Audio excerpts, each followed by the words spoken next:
सिद्धू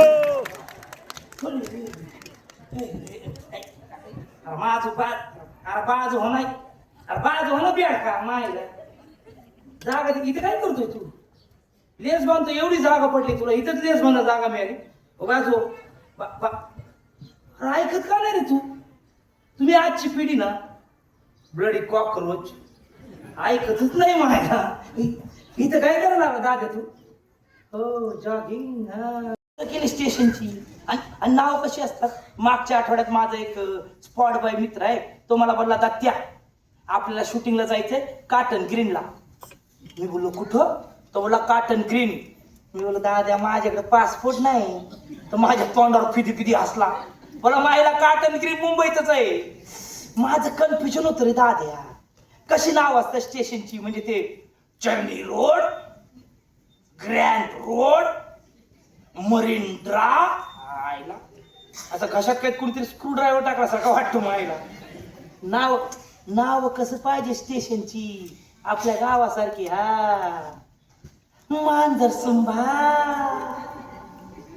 मादलमुई मस्सा जोगाई असं म्हणजे रसगुल्ला ठेवल्यासारखंच वाटतं नाही म्हणजे तशी चांगली नाव पण आहेत स्टेशनची महालक्ष्मी बाबा देवीचं मंदिर आहे तिकडं मी रेग्युलरली देवीच्या पाया पडायला जातो बाबा पण मी विचार करत होतो आता आईला एकट्या टाकून जाणं बरं वाटत नाही ना पण काय करणार आता सुपरस्टार म्हणायचं तर मग एवढं मोठं सॅक्रिफाईस करावं लागतं बाबा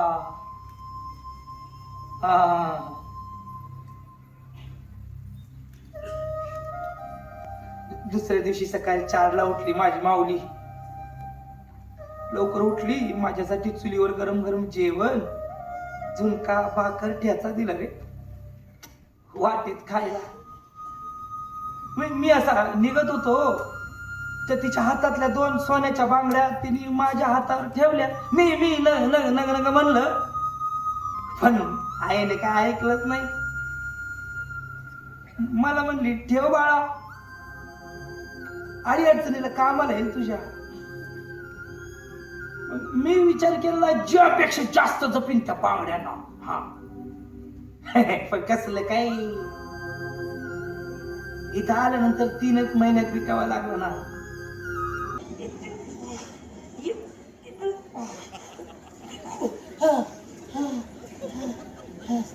सुटका झाली नाकाची काकीत नाही असं वाटत होतं याच्या काकीतच गुद करून मरतो का काय म्हणजे आणि खिशात का लाकडी दांडका घेऊन फिरतो का तू एवढी घाई झाली बापावर सांग लग्न करून द्यायला अरे बघ ना दाद्या किती गर्दी आहे डब्यात त्या गर्दीत आपल्या दोघांना उभारायला जागा नाही तिसऱ्याला कशाला उभा करतो तू जाऊ दे त्याला कळलं त्याला कळलं आपल्या रेग्युलर चुक माग हो ना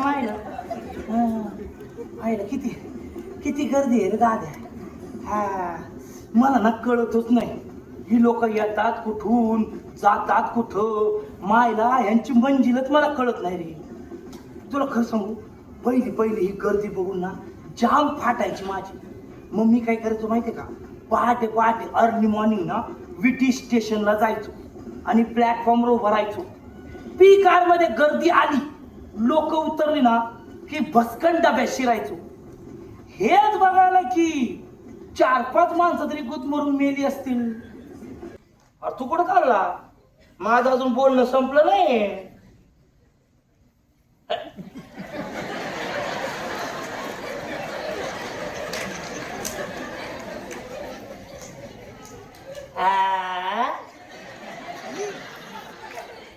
मुकानी बाहेर आहे तू मग आधी बोलायचं ना बाहेर ट्रेन मध्ये कसली एनर्जी घालवली माझी पहिला बॉल जायला तू तरी कसा बोलणार बाबा तू मुक जा बाबा जा सॉरी भांगाची म्हणजे इन्सुलेट करत नव्हतो खरंच दाखवत होतो म्हणजे मोडीत धुतल्या ना आज म्हणून पण वांगाची मी लय जबरदस्त ऍक्टर आहे मी लय जबरदस्त तुम्ही सांगा मी काय करू तुम्ही सांग म्हणजे कॉमेडी म्हणू नका ट्रॅजेडी म्हणू नका डान्सिकल कॉमेडी म्हणू नका. आणि मायला हिलरियस ट्रॅजेडी, मायला हिलरियस ट्रॅजेडी मायासारखी दुसरी कोणी करूच शकत नाही. तो कोण आहे? तो गोविंदा. तो पाणी भरल माझ्या घरी. ए चंद्रमुखे असं.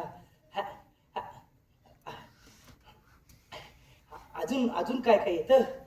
हायला अजून अजून येतं वांगाचे मला. मला हे बघा, मला हे येतं, ॲक्टिंग येते, मग डिरेक्शन येते, मग एडिटिंग येते, धुनी भांडी वांगाची. कपडे कसले धुतो मी.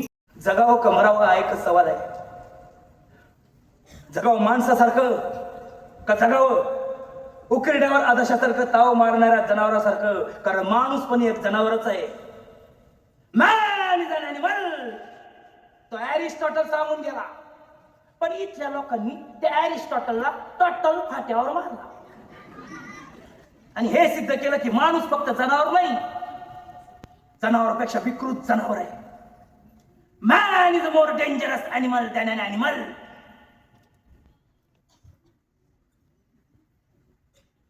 कधी ऐकलंय का हो? एका वाघानं दुसऱ्या वाघाच्या पिल्लावर बलात्कार केलाय, एका सिंहानं दुसऱ्या सिंहाच्या आईवर अतिप्रसंग केलाय. पण माणसानं 4 वर्षाच्या मुलीपासून 80 वर्षाच्या बाईला आपलं वासनेचं शिकार बनवलंय. कारण man is a more dangerous animal than an animal. ब्राह्मण कुत्रा पाहिलाय का कधी?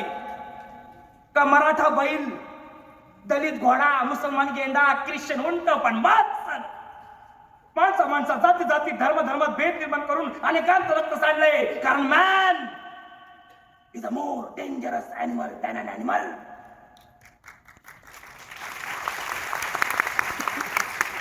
आपण सगळी काम करायची का? तूच काय, तू घे बाबा डिसिजन आता, नाही तर हाकलून लावलं मायला. हे सगळं जाऊ दे, गेला जाऊ दे त्याला.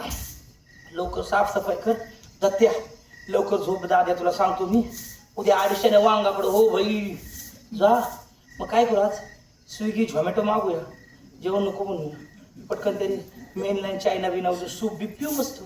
घ्यायला स्विगी झोमॅटो कुठून मागवणार पा? अरे फोन गाडीत राहिला ना तुझा, मागवणार कुठून? हा इला ते पण आहे. मग आता काय करूया? हा तर दाल खिचडी मस्तपैकी पटकन बनल. हा एक बेस्ट आहे.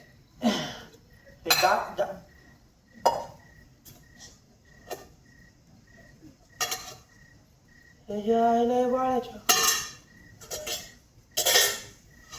काहीच केलं नाही, राशन पण भरलं नाही यार. आईला भूक पण लई लागली रे मला. ते करूया दत्तू शेठ. ते श्रीमंत लोक काय करतात ते, हा इमिडिएट फास्टिंग. हा ते करूया, पोट आत जाईल पटकन. जरा फेकता रे. हा काय आलं? रक्त आलं? जोरात कानाखाली मारले मला, रक्त ओटोच फुटला काय? बापरे.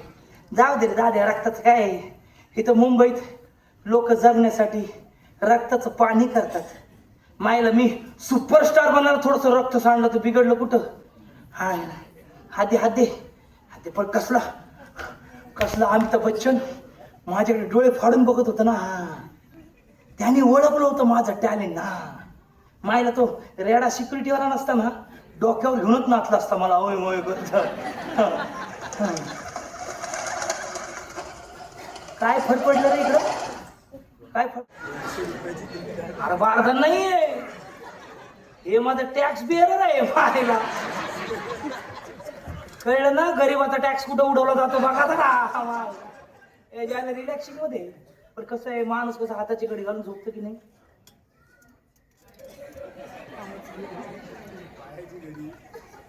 मावशी वेटर कुठे आहे? बोलो पटकन. पायाची घडी घालून झोपले मायला का असं.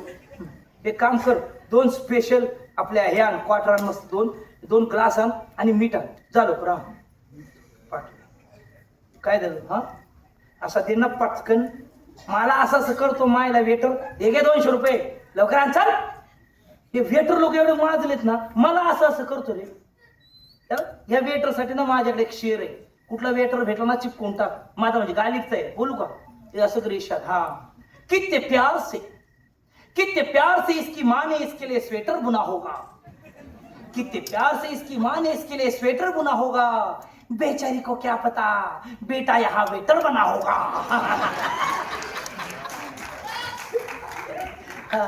ठेव ठेव, नवीन नवीन योजना येतात बघ, म्हणजे स्कीम येतात, free gas, free electricity, free housing, नंतर फ्री काय वॉटर, आणि आपल्या राज्यात आपल्या लाडक्या नातेवाईकांच्या नावाने योजना येतात बघ,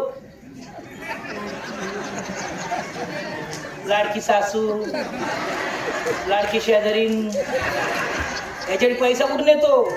दारूच्या टॅक्स वरून. म्हणजे सरकारला एखादी स्कीम आणायची असेल तर लगेच ते दारूवरचा टॅक्स वाढवतात. मला दारू प्यायला अजिबात आवडत नाही बाबा, पण मी जर दारू प्यायलो नाही ना तर या सगळ्या स्कीमा बंद होतील, म्हणून मी दारू पितो. हे 3 महिने मी तिला बोललो, तू मी आहे ना तुझ्या बरोबर येडी, माझं तुझ्याशी लग्न झालं नाही म्हणून माझं तुझ्यावरचं प्रेम कमी होणार आहे का पागल? आलिया कुठे, आलिया कुठे, आलिया कुठे, आलिया कुठे? मग तुमच्या लक्षात आलिया की आलिया गेली गार्डनला, तर तुम्ही ना गार्डन मध्ये येता आणि आलियाच्या बाजूला बसवता आणि तिला वळवता. आलिया, जसं भाईजाननी तुला वळवलं, तू ना थोडेसे अश्रू पाहिजे मला डोळ्यात, आणि भाईजान I need some tear in your eyes. Okay. आणि माहिती समोर आली आहे. जागतिक स्तरावर या बातमीने एकच खळबळ माजली आहे.